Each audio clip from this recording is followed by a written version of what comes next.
How to unlock hero avatars in Marvel Rivals. So first you just need to go to the hero section here at the top and pick a hero that you want. So let's say I'm gonna go with Iron Fist.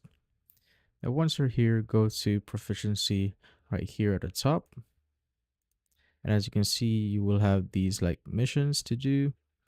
So when you use the hero for 60 minutes, you will get 60 proficiency points.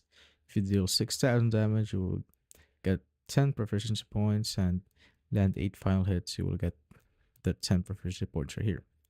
But basically, once you accumulate all of the proficiency points and end up getting up to the Lord right here, or to the Lord level or proficiency, you will now get this avatar right here. So there's a new avatar that you could select from.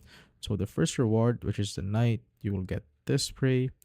And for the KO prompt, when you kill someone, you will get this. So there's a reward every proficiency level that you get per hero. But if you reach the max level, which is Lord, you can now unlock their hero avatars. So you can also check other heroes right here. So let's say Bruce Banner or Hulk. When we check the rewards, this is the new avatar that unlocks, which is pretty nice. It's better than the original. And that's basically it.